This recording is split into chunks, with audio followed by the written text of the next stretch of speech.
Hello and welcome back to the program. I am once again your host, Joe. This week we watched Vampyr from 1932. It's directed by Carl Dreyer. It's a horror film, 7.4 out of 10 on the IMDb. It's on the list because it's one of William Friedkin's Criterion Closet picks. I went back and I rewatched his pick video, and he basically had nothing to say about this. Vampyr, Carl Dreyer's film. So what can I possibly say about it? Says this came out in 1932. It could have come out in 1931, but it was delayed somewhat because they didn't want to have it stack up against Dracula and Frankenstein that came out the year before. And part of the problem with letting something like Bela Lugosi's Dracula and Boris Karloff's Frankenstein set the tone for the horror scene is when this came out, it wasn't really that well received. This was apparently Dreyer's first attempt at making a film with sound, and you can kind of tell he doesn't really know what to do with it. You still have a whole lot of the silent film style interstitial cards that just have a whole lot of text for you to read so you can understand what's happening in a scene, rather than, actually having things happen in a scene, or hell, even a voiceover. I guess they hadn't figured that out yet. It was the 30s, they were only just trying to figure out how to do this sort of thing. It's easy to look back now, with everything we know, and say, well, why didn't they just have somebody read this off? It's like, well, that isn't what they'd been doing for the last, 15 years. What's the old saying? We all stand on the shoulders of giants? We know that it works, because these guys figured out that it works. But even in terms of, vampire media, I know I said this last week with the Velvet Vampire. I wasn't sure if she actually was a vampire, because she didn't seem to do a whole lot other than not age and drink blood. She didn't have, super strength or anything. She didn't turn into bats. She didn't even stay inside out of the sun. This one has a different problem. This lady is definitely a vampire, but she doesn't have, any abilities, it seems? Well, maybe she's got some. She's able to basically ensorcel a Renfield type, but, there's a bunch of them. The town doctor is working for her, as is a soldier with a peg leg. And the weirdest thing is that, the old lady vampire doesn't seem to have any powers. The doctor does not seem to have any powers. Peg leg soldier guy? He's able to make his shadow go off and do things. This is the weirdest part. Not the weirdest part. This is a weird part. For some reason, he goes to kill a guy. His shadow, breaks into a guy's house and then shoots him and he dies. At first I was like, wait, okay, so he just, got shot by the guy off screen? And then I realized, no, the guy's not even there, it's just his shadow. So he doesn't even have a bullet hole, he just shot dude's shadow and his body responded accordingly. Coming to think of it, there's a JoJo's villain like that. And they fight vampires in JoJo's, so I have made a connection. I've connected the two dots. You didn't connect shit, but I've connected them. Yes, you barely see the vampire in this film. She shows up in an early scene, and then we see her sort of hanging out near a body before she just hobbles off into the shrubs. Just this little old lady who walks with a cane, and she's supposed to be this threatening supernatural evil, and then she just scampers off into the woods. And then the next time we see her, she's in her grave, and it's kind of blink and you'll miss it. So if you were looking away for a second, you would miss that she's even in there. And you would be left wondering, wait, is she actually a vampire? But yeah, no, they do find her in a grave, so yeah, she is. God, I jumped straight into the vampire stuff. I didn't even talk about our protagonist. At the time, other films were trying to ape, the Dracula story. You had the actual Dracula story, you had Nosferatu, and they followed basically the same thing. You have a guy who is the stand-in for Jonathan Harker, or in the case of Dracula, just actual Jonathan Harker. He goes off and he needs to do dealings with Dracula and yada yada yada. In this, our protagonist, I was prepared when I first saw him to describe him as the Jonathan Harker type character, except he's not. He's like a wandering demonologist. He's just a guy who's studying the occult and going around from place to place, encountering weird shit. And I get the impression that he's just constantly in over his head and doesn't actually know what the hell's going on a lot of the time. Because he has basically no agency in this. Things happen around him, and he's reacting. He doesn't really affect anything. Okay, he arrives in town, he gets a hotel room, and then as he's asleep, his key starts to turn in the lock, and the door opens, and an old man walks in. And the old man just goes like shush and says, "She must not die." And then he puts a parcel down on the guy's bedside table and writes on it, "To be opened in the event of my death." And I guess he was signing his own death note, because he goes off and he dies. He's, I guess, like the local noble or something. He has a daughter who's very sick, and another daughter who is not. And our protagonist, Alan Gray, does end up stumbling upon the old man getting shot. He sees the shadow thing happening, and he's just like, whoa, whoa. And he comes up and he's knocking on the front door, and he's like, "Gotta let me in, let me in. They're gonna kill him." And the house staff are like, "What are you talking about?" And then they hear the bang, and they run over and they, try to open the door, and the old man's body's in the way, so they go around the other way, and then, like, "Oh, there he is. He's being shot, I guess. Maybe?" The butler tries to, give him soup or something, and then he dies. And since he's died, our protagonist, Alan Gray, is officially allowed to open the package he was given, and it contains all of the exposition. We are given so much lore about vampires and this world in the form of just, here's text on the screen. They'll show you a page of the book, and since I'm watching it with subtitles, they just have to translate a line at a time. So yeah, we learn about this world's vampires from just having the text on the screen. Nobody talks about them, nobody's going over methods, nobody's going over history, we don't have anybody just having a conversation or anything. It's just a man sitting there silently reading a book that we get a look at the pages of. Vampires are the souls and bodies of sinners who are unable to move on because their misdeeds have trapped them on Earth. They have a thirst for blood, and they receive powers from Satan, because of course they do. Now, vampires feel naturally occurring in this setting. Vampire happens to people who happen to be dicks. Except it also happens to the people that they bite sometimes. They are able to bite other people and turn them into vampires. And the vampire bites are described in this as the sort of thing you might get from a cat or a rat. So, not so much the two fangs that we're used to seeing in other things, it's just here's a scratch on your neck. While all this is happening, the sick daughter gets out, she's walking around, and she gets bitten by the old lady, presumably. We find her, laying down outside, and the old lady is sort of crouched next to her, and then she gets up and she hobbles off with her cane, and Alan and her sister are out running around, and they stumble upon her body there, and they're just like, "Oh no, let's get her inside." So they carry her inside, they put her in bed, and then they call the town doctor because clearly there's something extra wrong with her. We found out from the opening scene that the town doctor is in league with the vampire lady. We didn't know she was a vampire at that point, we just knew she was a weird old lady who was hanging out with this fella.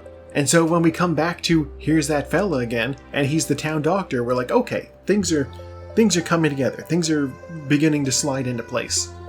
For some reason, he tries to poison her? Maybe he needed her to die so that she would come out as a vampire, maybe? Is that how this works? It did say they're victims, so maybe if she doesn't die, she doesn't count as a victim? The doctor tells everybody in the group that she needs a blood transfusion, and so of course our hero, the demonologist Alan Gray, is just yeah, I'll she can have my blood, sure. So they're draining him, and he ends up passing out from it because he gets a little lightheaded because they took too much blood or something. After he wakes up, he interrupts the doctor trying to poison the girl. The doctor runs out, and he ends up chasing him outside. And he falls down, and he ends up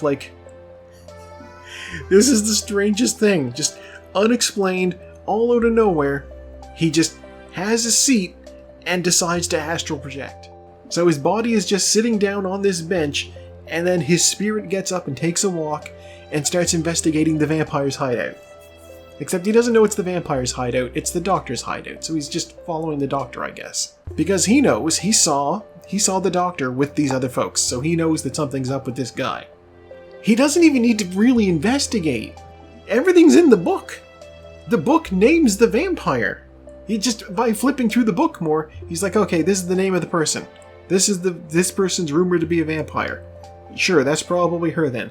Let's go find her grave. So they pop her tomb open, and sure enough, there she is, corpse fully intact. So they follow the book's advice and they drive a large iron rod through her chest, at which point she turns into bones. No, not like that. This is a skeleton! This is bone! Yeah, like that. Now, with the vampire out of the way, my brain originally thought, okay, well with the vampire defeated, then that means that all of her servants are probably just going to, like, also poof? Like, if they've been reanimated or, like, mind-controlled by this evil vampire, then when the vampire is removed from the equation, then whatever is reanimating them, if they've died, or controlling them if they're just being controlled, should go away.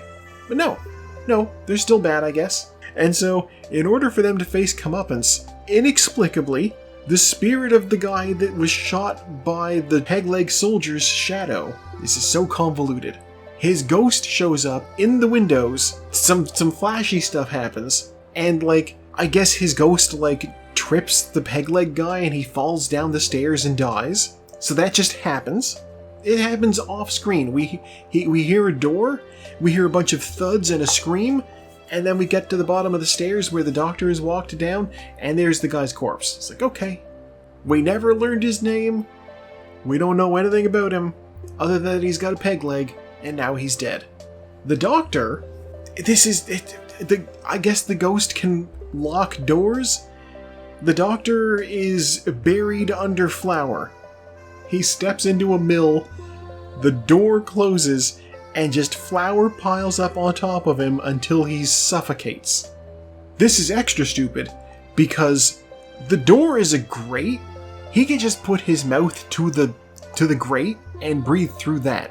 All of the flour is piling up behind him. I shouldn't nitpick. It's 1932. They needed us to be able to see the flour piling up around his body. It's just such a weird way to kill the guy. Buried under flour? And then, as he's being buried, our hero, Alan Gray, and the sickly sister, or is this the healthy sister? I don't even know. This is also part of the problem, is when they are filming outdoors, it is grainy. You cannot tell what is going on. The two of them, Alan and whichever sister he's with, are on a boat crossing a lake, and then they reach a meadow. The end? So yeah, just to recap, what happens is, our hero receives a book from a man who immediately dies. The book tells him what a vampire is, how to kill the vampire, and who the vampire is. So he just needs to ask around to find the right grave. And then after they deal with the vampire, the ghost of the victim comes back and kills the other two guys. All our protagonist did was read a book. That was his entire contribution to the plot. Well, my work is done here. What do you mean your work is done? You didn't do anything. I get that this is early cinema, and like I haven't read the short story that this is based off of, but also, it drags on. I know that you can do action in an old movie like this. I watched The Cameraman. I've seen it. These guys ain't no Harold Lloyd. It's shot like a stage play. The camera is in place and follows people around the room. And I get it, it's early film. It is a rough one to get through. I will say though, I can tie this back to the previous film. Oddly enough, I didn't expect this. Apparently this is meant to incorporate elements from a collection of short stories called In a Glass Darkly, which was written by none other than Sheridan Le Fanu, the person who wrote Carmilla, and who the vampire in The Velvet Vampire was named after. How did I manage to get these two movies back to back? They are connected. I've connected them. I've connected the two dots. You didn't connect shit, but I've connected them. Yeah, with something like this, I don't have a lot to talk about. The music was present, sometimes. The action basically didn't exist. The plot was largely conveyed via text on screen, and when we did get things happening, either they were super grainy, you couldn't tell what was going on because they shot outdoors when their cameras couldn't handle that kind of natural light, or it's just incredibly vague. Like I said, it took me like a second to swing by just to see like what was going on with the shadow dude, Peg leg guy's shadow. Yes, I know it can peel off and go off and do something because it like walks back to him in the opening scene. I thought maybe dude was just running into weird stuff going on, and then that peg leg guy was just breaking in. I didn't even necessarily think when I first started seeing the shadow moving around that it was doing anything independent of him. I thought that the guy was just watching somebody and all we were seeing was his shadow being cast somewhere. But no, his shadow was just off doing its own thing. I'm not usually one to be like, you need to be a little bit more clear and explicit about what's happening in your film. I think this film could have benefited from being a little more clear and explicit. I'm sure if anybody ever decides to do a remake of Vampyr with a Y, maybe they'll add a little bit more in. Will I recommend giving this a watch? I don't know that I will necessarily. It was kinda dull, I found. Apparently there's a DVD version that has somehow deleted scenes and a commentary track by Del Toro. Del Toro is always great. Maybe he'll make this a little bit more entertaining and a little bit more watchable with his insights. The movie on its own, as presented, didn't do anything for me, but there's something to be said for a good commentary track from somebody who's super knowledgeable about the subject matter and the source material and what it might have inspired. Give that a watch. Find Del Toro's commentary track. I'm sure that's great. And hey, speaking of giving things a watch, what are we going to watch next week with no commentary track? Go! Alright, the Down into the Horse Plinko. This is a traditional horse Plinko, all pegs. Brazil is out front. We are being bombarded with ballista fire. Actual fire. Brazil got hit and stopped. And it's off to the races for the fabulous Baron Munchausen. Followed by... nothing. The hit. 3 women are out. Munchausen got hit by ballista fire. Here comes Cecil B. Demented. Munchausen just got blasted to the back. Oh my god. This is deadly. My favorite software is being here. Has jumped out front, followed by Cecil B. Demented again. This is a hell of a course. Oh my god. Are you going to be able to make it, short film? It's getting propelled by the cannon fire. It's getting stopped by the cannon fire now. Here comes Never Weaken, a Harold Lloyd classic from the silent era. And there it goes, it got hit. Alright. Here comes Kiss of the Spider... oh, there goes Kiss of the Spider-Woman. Alright, my favorite software is being here is... okay. Folks? This course is fucked up. There goes the sweet smell of success. Fear City's out front now. Fear City, can you do it?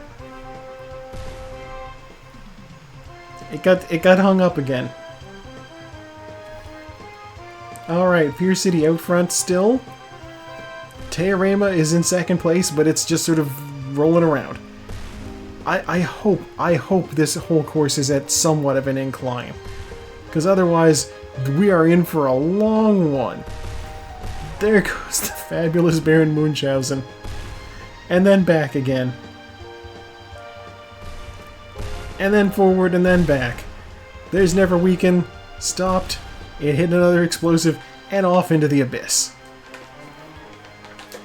Dear Lord, there's only 7 things in contention. There goes the sweet smell of success. Which I believe is a Robert Altman film. And that's why it's on the list. It's gone back. Kiss of the Spider-Woman is out front now. I'll be excited if that's it, but also that's a long one. I've hit a wall. Kiss of the Spider-Woman. Knocked back. And then forward. How are you guys doing back there? This course is fucked up.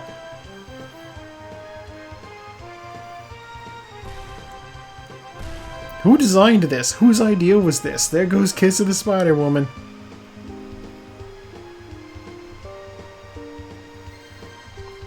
Alright, Cecil B. Demented out front now. Everything else just sort of hanging out back there, getting knocked around.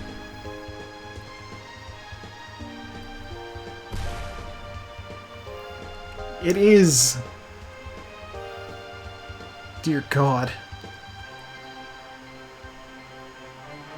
You know, I've had courses where I looked at them and said this is not the best thought out thing.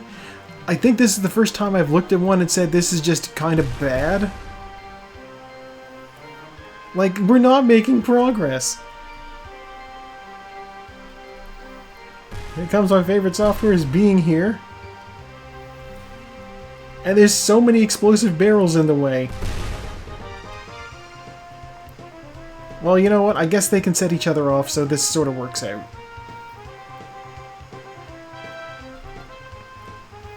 It's just rolling backwards now. Is this course even on an incline? Or are they just as likely to roll backwards as they are to roll forwards? I was about to say here comes Teorema, but it got flung back. Sweet smell of success out front again, and then knocked back.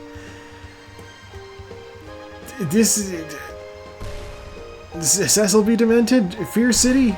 No, back. Fabulous. No! Look at all these barrels!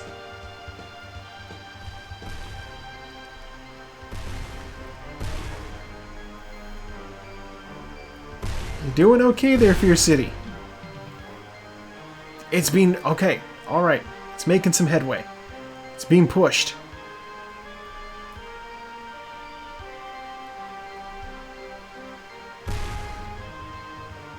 It's going in the correct direction. It's going backwards.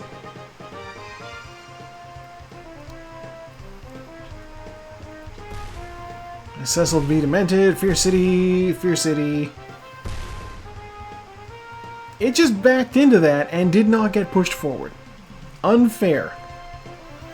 Okay, we are making progress again. It's slow but steady. My favorite software is being here. There goes Cecil be demented. Back into the pack. Pushing through. It hits the barrels. Fear City hits the barrels. Okay. There's Teorema, which is Italian for theory. Theoretically, it could make it through. But also, that could happen too.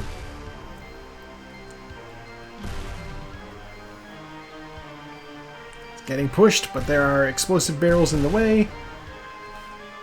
And so it's got flung all the way back there.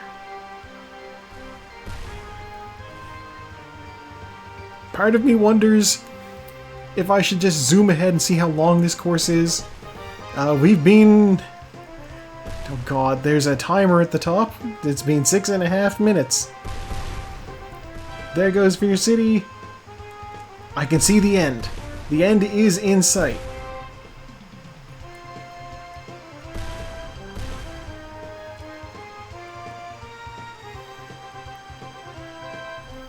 Fear City and Teorema. Teorema sneaks through, followed by Cecil be demented. Fear City is hugging the wall. Teorema has been shoved forward. It is in sight of the end, possibly. You're gonna hit that explosive, aren't you? Yep. There's the end right there. Fear City is coming in. Am I gonna get Fear City? No.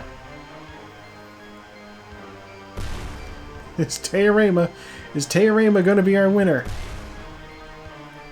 It got knocked over the edge. Okay. We have Fear City, which stuck the landing but then got flung out. Sweet smell of success, fell off the edge. There are 4 movies, well, 3 in total that are still going. My favorite software is being here. Will either of the other two finish? The fabulous Baron Munchausen is coming in. It's in.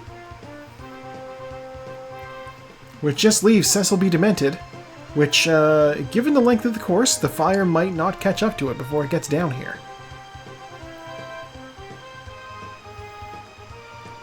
The cannon fire seems to have stopped. So yes, it made it. Alright, our winner, after 7.5 minutes, goddamn, Fear City. Look at that. Look at that. 10 of these movies just died. Shameful. Alright, Fear City. My favorite software is being here. The Fabulous Baron Munchausen and Cecil B. Demented. Which finished at 8 minutes 14 seconds. Absurd. Alright, let's pull up Fear City on our list. Right, okay. So here's the funny thing. I have already watched Fear City. Fear City, number 52 on the list. It's on the list because it's something from my personal watch list. It came out in 1984. It's directed by Abel Ferrara. It is a neo-noir crime film. It only got 5.7 out of 10 on IMDb. That's fair, but I liked it. It's fun. It's fun. It's 95 minutes long. And here's the thing, is I did watch it. I watched it on my own because it was on my watch list and I forgot that I'd added it to the movie list. It's 52 movies long. I was just like, I was at home, I had some free time, and I said, you know what? I can watch Fear City. It's something I wanted to watch, let's do it. And then I forgot that it was on the list. So, going in, I know what's going to happen. I know the movie already, but that's fine. It's fun. Maybe I'll show some people. I don't know. It'll be a good watch.